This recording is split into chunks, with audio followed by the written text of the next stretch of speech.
இயேசு அவனை நோக்கி, இன்றைக்கு நீ என்னோட கூட பரதீசில் இருப்பாய் என்று மெய்யாகவே உனக்கு சொல்லுகிறேன் என்றார். இயேசு சிலுவையில் அறையப்படும் பொழுது அவங்க வலது பக்கத்துல இடது பக்கத்துல 2 கல்லத்துல சிலுவையில் அறைஞ்சிருந்தாங்க. அதுல ஒரு கல்லனுக்கு தான் இயேசுப்பா ரட்சித்தாரு. நீ இன்றைக்கு என்னோட கூட பரதேசில் இருப்பாய் என்று சொல்றாரு.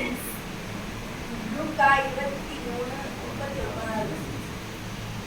அன்றையும் சிலுவையில் அறையப்பட்டிருந்த குற்றவாளிகளில் ஒருவர், நீ கிறிஸ்துவானால் உன்னையும் எங்களையும் ரட்சித்துக் கொள் என்று அவரை இழந்தார்.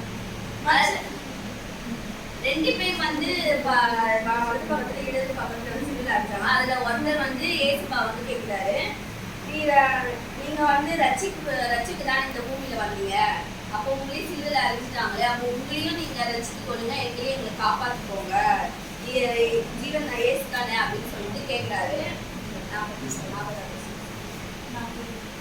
மற்றவர் அவனை நோக்கி, நீ இந்த ஆக்கினைக்கு உட்பட்டவனா இருந்தும் தேவனுக்கு பயப்படுகிறது இல்லையா?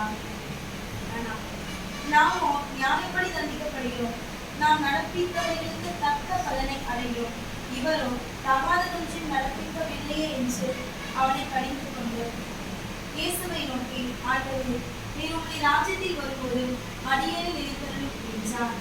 இயேசு அவனை நோக்கி, பக்கத்துல இருக்கிறவர் சொல்றாரு, நீ தப்பு பண்ணினோடனே நீ எப்படி, அவர் எந்த தப்பும் பண்ணாம இந்த சிலுவையில அறைஞ்சிருக்காங்க, நம்ம தப்பு பண்ணிட்டு இந்த சிலுவையில அறைஞ்சிருக்கோம் அப்படின்னு சொல்லிட்டு அவர் இகழ்ந்து பேச சொல்ல அவர் சொல்றாரு, கடிந்து கொள்றாரு, இனிமேல் பேசாத அப்படின்னு சொல்லிட்டு கடிந்து கொள்றாரு. அதனால அந்த மருண தருவாயிலே இங்க யாரும் ரசிக்க முடியாது, நம்மள இயேசு மட்டும் நம்ம ரசிக்க தரணும்னு சொல்லிட்டு அந்த மரண தருவாயிலும் அவர் அவர் பாவத்தை சொல்லி இயேசு கிட்ட ரசிக்க கேட்கிறாரு, இனிமேல் நான் இந்த பாவம் செஞ்சுட்டேன் அப்படின்னு சொல்லிட்டு ரசிக்க கேட்கிறாரு. அந்த மரணத்திலையும் ஏசப்பா அவருக்கு ரசிக்க தராரு. நீ இப்படியே என் கூட பரதேசி இருப்பாய் அப்படின்னு சொல்றாரு. நம்ம என்ன மரணம் என்ன கஷ்டம் இருக்கு சொல்ல, என்ன மரணம் தருவாயத்துல இருக்கு சொல்ல நம்ம என்ன நினைப்போம், ஐயோ யாராச்சும் பார்க்கணும் அப்படின்னு சொல்லிட்டு ஏன்னா ஆசைப்படுவோம்.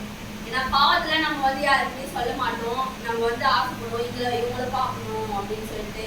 ஆனா அந்த மரண தருவாயத்திலையும் அவர் பாவத்தை அறிக்கிறாரு. எப்போ அவர் அந்த பாவத்தை அறிக்கிறாரோ அப்போ இயேசுவா ரசிக்கிறாரு. அதே மாரி நம்மளும் எந்த சிச்சுவேஷன்ல இருந்தாலும் நம்ம பாவத்தை அவருக்கு முன்னாடி அறிக்கையிடணும்.